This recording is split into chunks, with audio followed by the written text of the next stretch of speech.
Hello everyone, my name is Maxwell Hoem, and these are my Physics 2 Lab 2 slides for Physics 2212 here at Georgia Tech. Introduction. So this lab was about taking the information that we had calculated in the previous lab, Lab 1, and stripping away a few of the oversimplifications in order to get a more realistic and accurate prediction of the physical phenomena at play. So the physics concepts being utilized were the electric field equation, and a sort of halfway integration to calculate the amount of charge on a piece of charged tape. So I finished the code, and through the code, I calculated that the charge on my tape was approximately 1.56535 times 10 to the negative 8 coulombs. So here are the results. So the length of my piece of tape was around 0.200 meters. The mass, based on some calculations based on how much the actual roll of tape was versus how much of the tape I had actually used, 20 centimeters, I calculated the mass of one of my pieces of tape to be 1.391 times 10 to the negative third kilograms. The distance between the two tapes when I was floating above each other was 0.015 meters, or 1.5 centimeters, which was kind of difficult even to get that due to the humidity in my room. But I was able to get 1.5 centimeters, and I thought that was pretty good. So the magnitude of the gravitational force on my floating piece of tape, using gravitational force is equal to the mass times the acceleration due to gravity, which is 9.81. I multiplied that by the mass of my tape, and I got 1.365 times 10 to the negative 2 newtons. And then using that gravitational force, I calculated the electric force on my floating tape to be approximately 0.0136457 newtons, which is the exact same as the gravitational force. So a little bit more results. Using the computational model, I calculated the charge on one of my pieces of tape to be approximately, as I previously stated, 1.56535 times 10 to the negative 8th coulombs.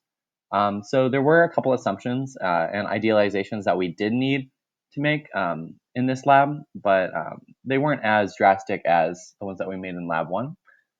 So first of all, we ignored air resistance on the moving objects, as that would make it much more complicated. We did not treat the long tape as though it were a point charge, with all the charge concentrated at the center of the long tape, as we did in Lab 1, as in reality, tapes are more continuous, even though they technically aren't, but they have a much more continuous charge than a singular charge in the very center.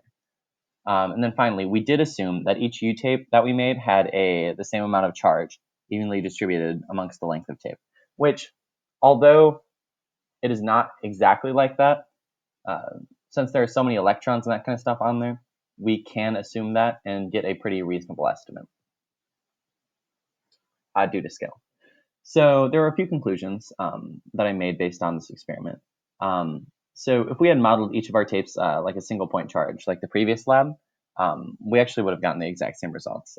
Because if I did the exact same thing as the previous lab, I would just be doing the exact same thing as the previous lab, and therefore would have gotten the same results. When comparing the two results between the two, they were actually very different, like 2 orders of magnitude. It was very crazy. Because I calculated the charge in Lab 1 to be approximately 3.4114 times 10 to the negative 6 coulombs. That was using a point charge model, which is about 2.2 orders of magnitude greater than the 1.56535 times 10 to the negative 8 coulombs that I calculated using the inline charge model, making it actually much, much less of charge, which I thought was pretty crazy. So these estimates differ because the single point charge is a much more idealized approximation, while the other, more distributed charge is much closer to how the tapes really are. Because, when you have electrons all across the tape, that's just much more like it is. Because when you pull the tapes off of each other, it doesn't all just focus on a single point on the tape. It's much more continuous and spread out through the tape. So therefore, this more realistic inline model is definitely a way to go when you're trying to get a more accurate answer. Here's my GlowScript code. So as I stated, this was most of the lab basically, because we just built off Lab 1. So we just made code for this and created this inline charge model, as you can see on the right. I used 10 atoms But you could always make it more accurate by adding more and more, to the point where you could even use some integration techniques and get the, if not exact, very close to the exact answer. But I really enjoyed this lab. I hope you guys enjoyed my video, and it was very informational. Thank you for watching. Hope you guys have a good day.